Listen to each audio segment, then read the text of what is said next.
If you think Christmas is all warmth and wonder, you haven't heard what I have to tell you.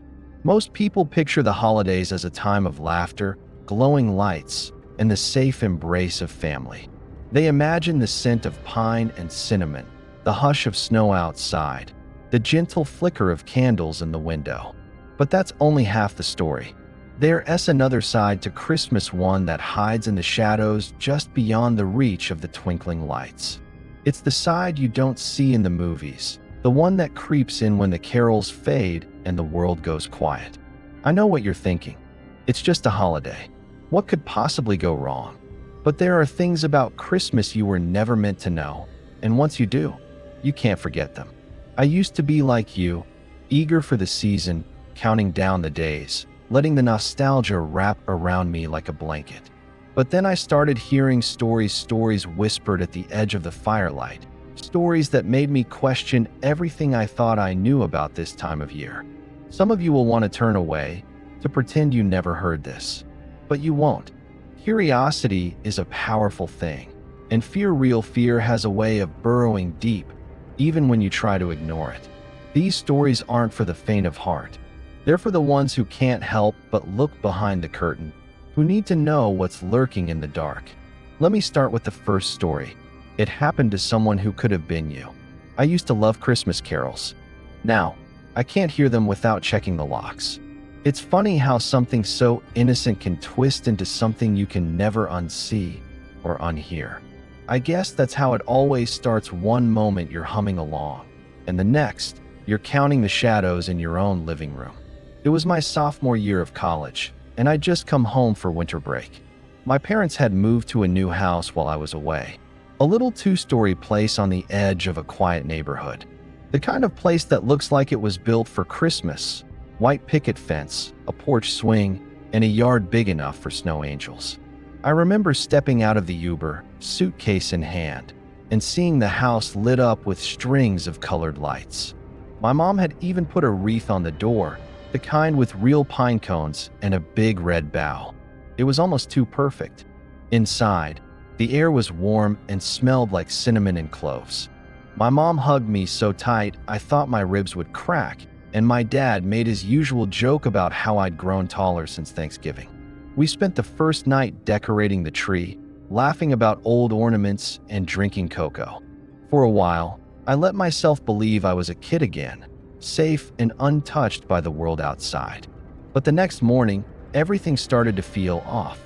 My parents had to leave early for a work trip, some last-minute emergency at my dad's office.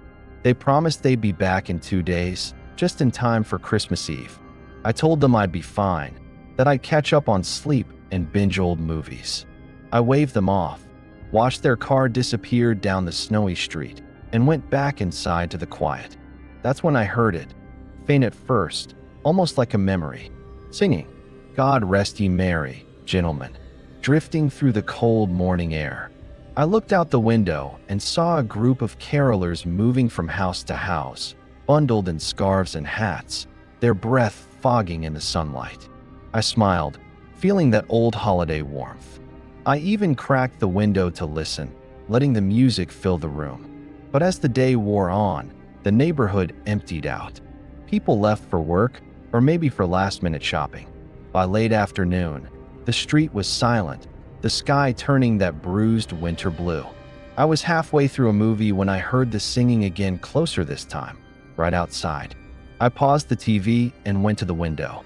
There was only one caroler now, standing at the edge of our yard. He wore a long, dark coat and a red scarf, his face shadowed by a wide-brimmed hat. He was singing Silent Night, his voice low and sweet, almost hypnotic. I watched him for a minute, thinking maybe he was waiting for the rest of his group. But he just stood there, staring up at my window, never missing a note.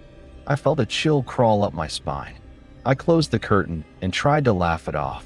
Maybe he was just really into the holiday spirit. Maybe he was waiting for a friend.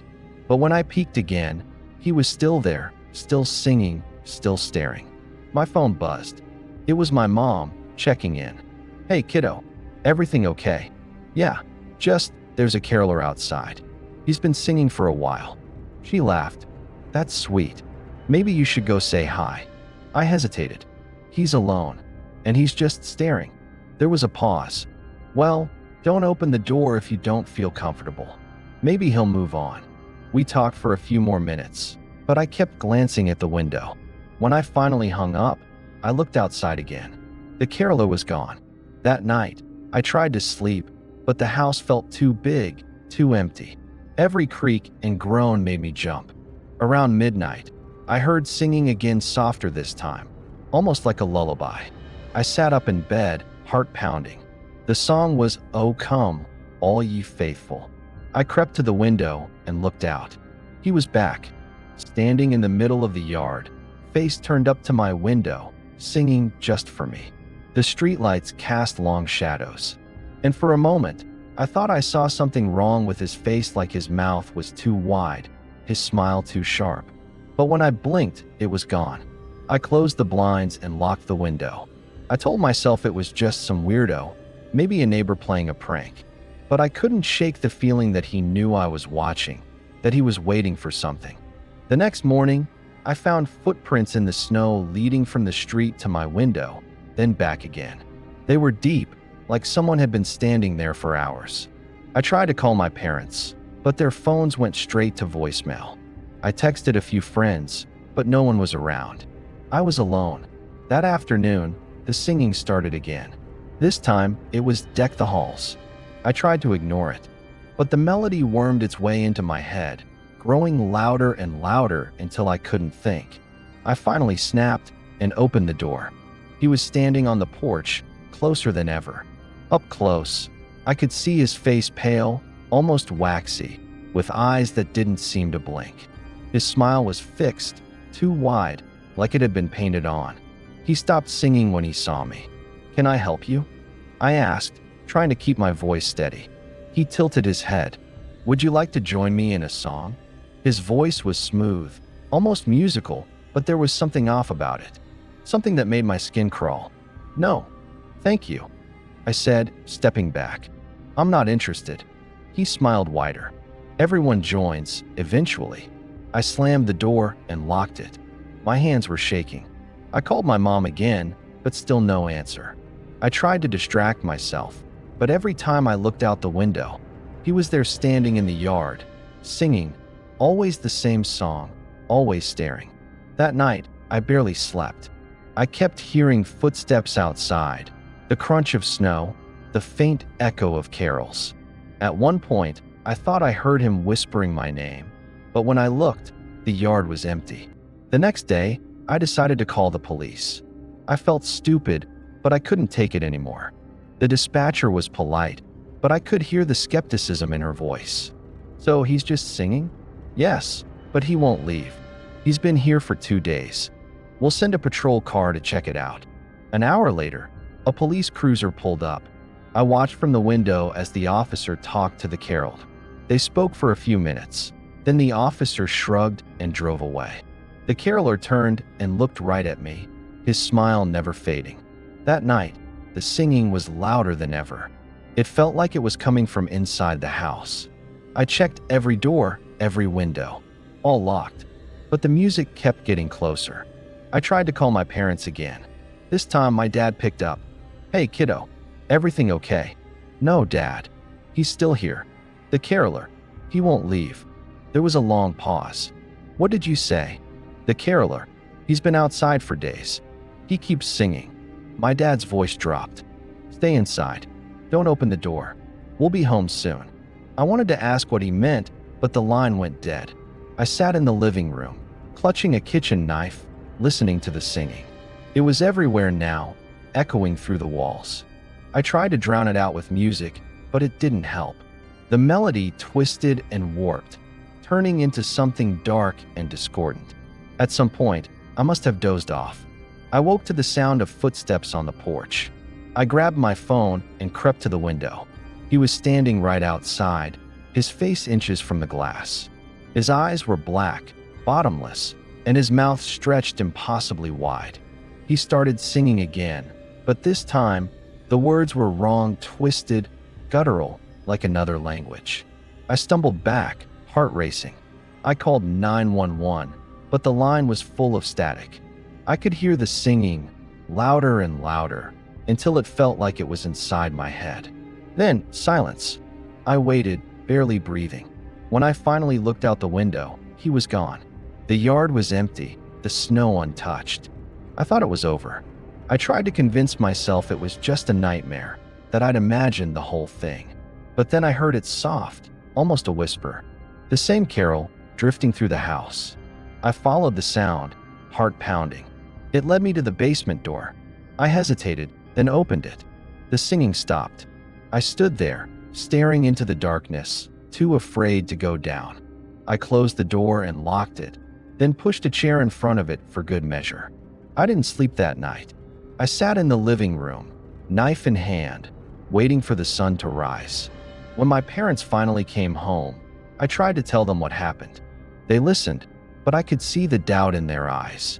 My dad checked the yard, but there were no footprints. My mom hugged me, told me I was just stressed, that I needed rest. But I know what I saw.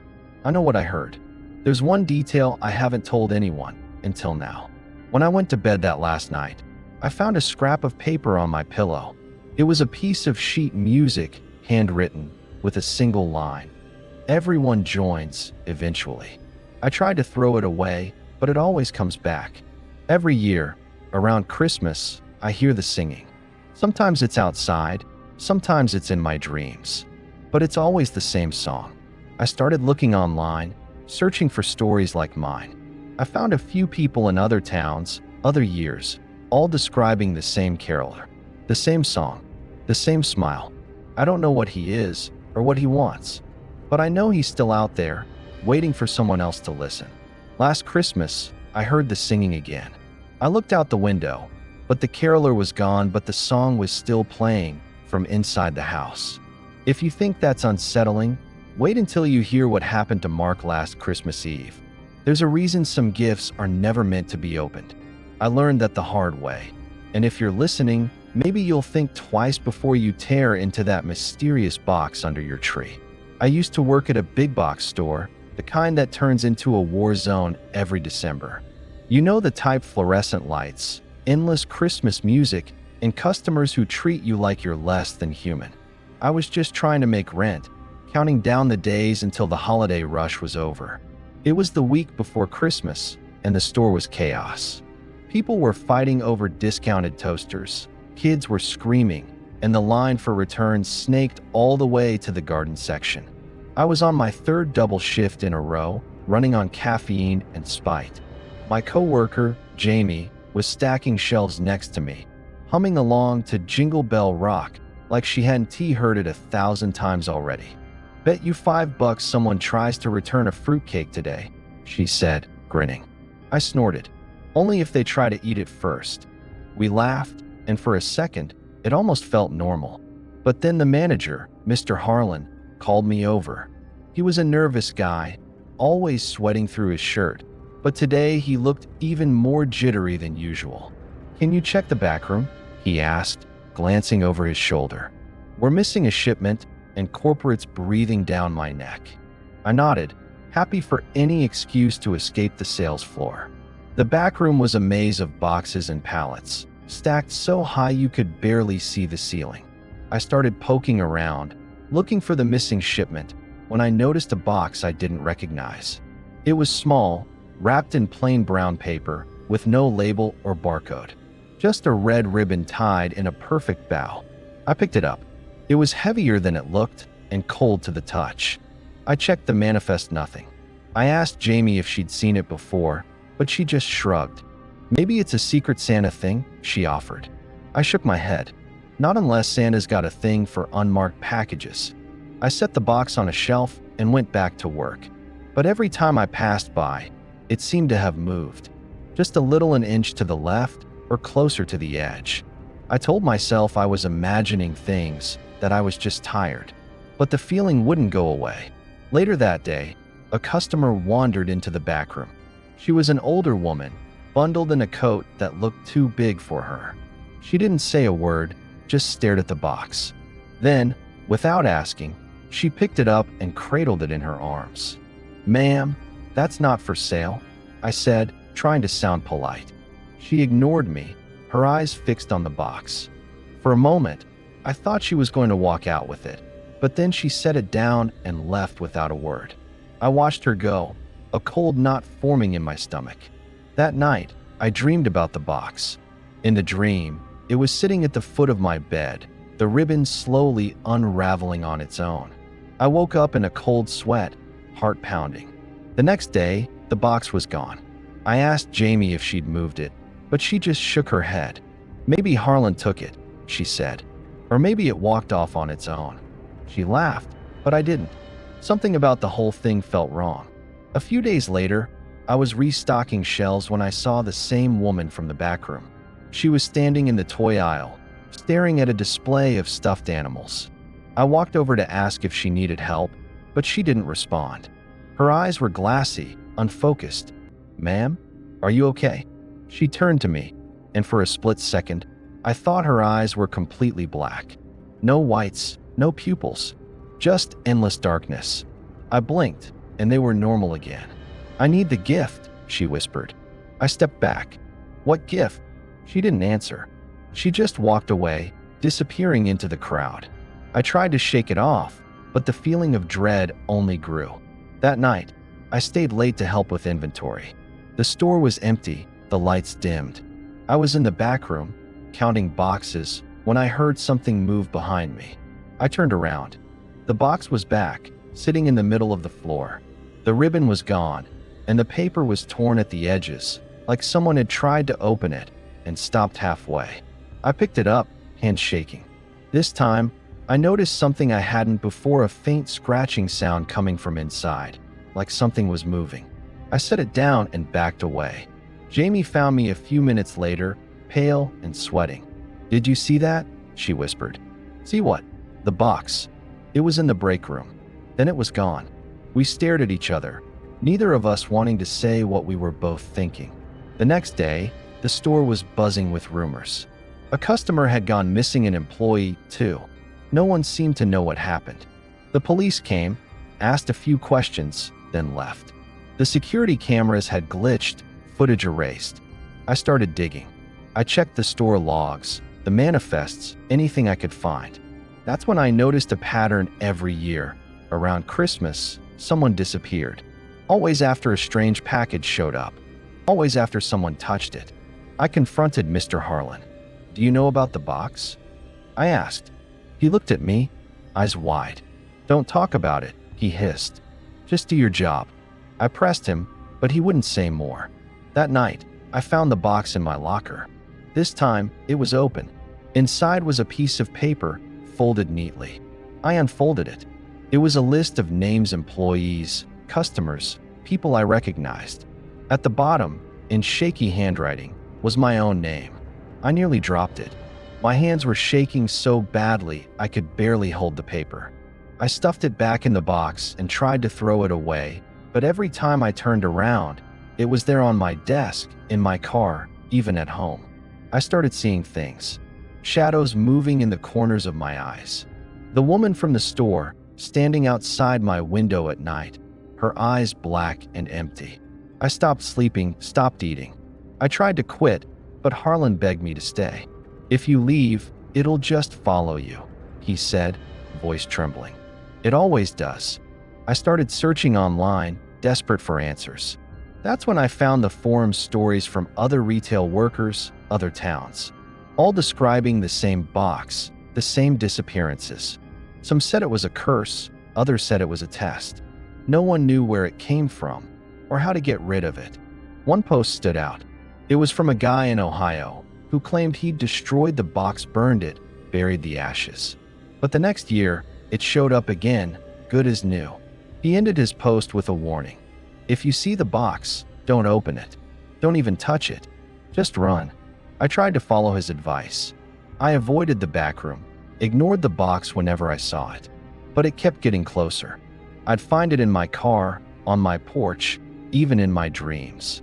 The scratching inside grew louder, more frantic. One night, I snapped. I grabbed the box and drove to the edge of town, to an old quarry. I threw it as far as I could, watched it disappear into the darkness. I felt a moment of relief, like a weight had been lifted. But when I got home, it was waiting for me, sitting on my bed, ribbon perfectly tied. I called Jamie, desperate for help. "Have you seen it?" I asked. She was silent for a long time. "It's in my house, too," she whispered. "I think it's in all of our houses." We tried to warn people, but no one believed us. The disappearances continued. Every year, a new name added to the list. I quit my job, but the gift still finds me. Every Christmas, it gets closer. Last year, I found it under my tree, wrapped in shiny paper, my name on the tag. I haven't opened it. I don't know what will happen if I do, but I can hear the scratching, even now, as I tell you this. It's louder this year, more urgent. There's one thing I haven't told anyone. When I looked at the list again, there was a new name at the bottom: yours. Some things you can't return. But what if the horror comes from your own family? Every family has that one relative you wish hadn't shown up. But what if you never invited them at all? Christmas at my parents' house was always a circus. My mom would start baking a week in advance, filling the house with the smell of gingerbread and pine. My dad would drag the world's ugliest plastic reindeer out of the attic and set it up on the lawn, right next to the inflatable Santa that wheezed in the wind. My siblings and I would bicker over who got the best presents, and my aunts and uncles would argue about politics until someone stormed out to walk the dog and cool off. It was loud, messy, and absolutely perfect. This year, though, something was different. I felt it the moment I walked in the door, arms full of gifts, the cold biting at my cheeks. The house looked the same, lights twinkling, tree glittering, my little cousins shrieking as they chased each other through the halls. But there was a tension in the air, like the moment before a storm. I shrugged it off, blaming holiday stress. I hugged my mom, dodged my dad's bear hug, and squeezed onto the couch between my sisters. We traded stories about work, about life, about the weird things our neighbors had done to their lawns this year. The usual chaos. Then, just as we were about to start dinner, the doorbell rang. My mom frowned. "Is anyone else coming?" Everyone shook their heads. She opened the door, and a man stepped inside. He was tall, thin, dressed in a dark suit that looked a little too formal for our family's brand of Christmas. He carried a battered suitcase and wore a polite, almost apologetic smile. "Hello," he said, his voice soft and oddly familiar. "I hope I'm not too late." My mom blinked, then smiled uncertainly. "Of course not. Come in, come in. You must be freezing." He stepped inside, glancing around the room like he was searching for something. No one seemed to recognize him, but no one questioned it either. My mom took his coat, my dad offered him a drink, and my aunt pulled up an extra chair at the table. I leaned over to my sister, whispering, "Who is that?" She shrugged. "No idea. Maybe one of Dad's cousins." Dinner was a blur of laughter and noise. The visitor sat quietly at the end of the table, eating slowly, watching us with a small, fixed smile. Every so often, he'd catch my eye and nod, as if we shared a secret. I tried to ignore him, but I couldn't shake the feeling that something was off. After dinner, we gathered in the living room to open presents. The visitor sat in the corner, hands folded in his lap, watching. When it was his turn, my mom handed him a gift, one I didn't remember buying or wrapping. He opened it carefully, revealing a pair of old-fashioned gloves. "Thank you," he said, slipping them on. "They're perfect." No one questioned it. No one asked who he was or why he was there. It was like he'd always been part of the family. As the night wore on, I started to notice little things. My cousin Emily, who'd been sitting next to me during dinner, was suddenly gone. When I asked where she was, my aunt just blinked, confused. "Emily? I don't think she could make it this year." But I remembered her laugh, the way she'd spilled gravy on her sweater. I remembered her being there. I tried to brush it off, but the feeling of unease grew. The visitor seemed to grow more comfortable, more at home, as the night went on. He joined in the conversation, telling stories about Christmases past, stories that sounded familiar, but twisted, like he was remembering them wrong. At one point, he turned to me and smiled. Do you remember the year the tree caught fire? I stared at him. That never happened. He tilted his head. Are you sure? I looked around, expecting someone to back me up, but everyone just nodded, murmuring about how lucky we'd been, how quickly the fire department had arrived. I felt dizzy, like the room was spinning. Later, I cornered my mom in the kitchen. Who is he? I whispered. The visitor. Where did he come from? She frowned, wiping her hands on a dish towel. Don't be rude. He's family. But how? I don't remember him. She smiled, but it didn't reach her eyes. You will. I went back to the living room, heart pounding. The visitor was sitting alone, staring at the family photos on the mantel. I sat down next to him, forcing a smile. So, where are you from? I asked. He looked at me, his eyes dark and bottomless. I'm from here. I've always been here. I shivered. I don't remember you. He leaned in, his voice barely above a whisper. You will. He reached out and took my hand. His skin was cold, almost icy. He leaned closer, his breath brushing my ear. He whispered something to me that I can't repeat. Not here. Not yet. The room seemed to tilt, the lights flickering. When I looked up, another cousin was gone. No one seemed to notice. The visitor smiled, his grip tightening on my hand. I tried to pull away, but he held on, his eyes boring into mine. Don't worry, he said softly. You'll understand soon. I stumbled to my feet, dizzy and disoriented. I went to the bathroom, splashed cold water on my face. When I looked in the mirror, my reflection seemed wrong. My features blurred, shifting. For a moment, I thought I saw the visitor's face staring back at me. I ran back to the living room. The family was smaller, now half the people I remembered were gone. The visitor sat at the head of the table, smiling, surrounded by empty chairs. I tried to scream, but no sound came out. I grabbed my phone, desperate for help. I texted my sister. Do you remember Emily? Or Uncle Rob? No reply. I scrolled through my photos, searching for proof. But the pictures had changed. People were missing, faces blurred or erased. The visitor was in every photo, standing in the background, always watching. I confronted my dad. Something's wrong, I said, voice shaking. People are disappearing. He looked at me, confused. What are you talking about? It's just us. But there were more of us. I remember, he cut me off, his eyes distant. You're tired. Get some rest. I turned to the visitor, desperate. What are you doing to us? He smiled, standing up. I'm just here for Christmas. Like always. He walked over, placing a hand on my shoulder. The room seemed to shrink, the walls closing in. My memories twisted, slipping through my fingers like sand. I tried to hold on to my family, to myself, but it was like fighting a current. The visitor's voice echoed in my head, soft and relentless. You'll forget soon. Everyone does. I closed my eyes, fighting to remember. When I opened them, the room was empty. The tree still glittered, the fire still crackled, but I was alone. The visitor stood by the door, suitcase in hand. Thank you for having me, he said, bowing slightly. Merry Christmas.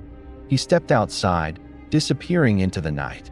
I sat there, numb, trying to piece together what had happened. My phone buzzed a text from an unknown number. See you next year. I looked around. The house was silent, empty. I tried to call my parents, my siblings, but the calls went nowhere. It was like they'd never existed. I started searching online, desperate for answers. I found stories scattered across forums, buried in comment sections. Stories about a visitor who appears at Christmas, always uninvited, always forgotten. Families vanish, memories fade, and no one remembers until it's too late. I don't know what he is or why he chooses certain families. I only know that he's real. And if you see an extra place set at your table this year, don't ask who it's for. 3 stories, 3 warnings. But there's one last thing you need to know. If you made it this far, you're already part of the story. Maybe you started listening out of curiosity, or maybe you just wanted a little chill to go with your cocoa. But that's how it always begins, one story, one secret. And suddenly you're looking over your shoulder when the lights go out.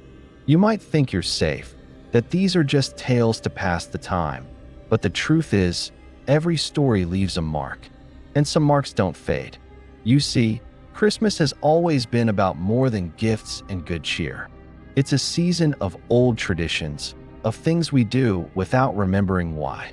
We hang wreaths to ward off what waits outside. We light candles to keep the darkness at bay. We sing carols, not just for joy, but to drown out the things that sing back. Maybe you felt it a cold draft in a warm room, a shadow that lingers just a little too long, a song you can't quite place echoing in the night. I wish I could tell you these stories are just fiction, but if you've been around this channel for a while, you know better. Some of you have shared your own encounters, strange gifts, uninvited guests, songs that follow you home. Maybe you've even recognized a detail or two from your own life. If you have, tell us below. I want to know what you've seen, what you've heard. Maybe together, we can piece together the rules of this Christmas curse. There are more stories I can't share here, yet. Some secrets are too dangerous, even for this community. But if you're brave enough, keep listening, keep watching. And if you notice something strange this holiday, season, a carol sung off key, a gift you don't remember buying, an extra place at the table, don't ignore it. Sometimes, the only thing standing between you and the darkness is knowing what to look for. So, as the fire dies down and the last carol fades, remember, not every story ends when the credits roll. If you hear footsteps on your roof tonight, just remember some gifts can't be returned. Merry Christmas, sleep tight, and don't forget to check the locks.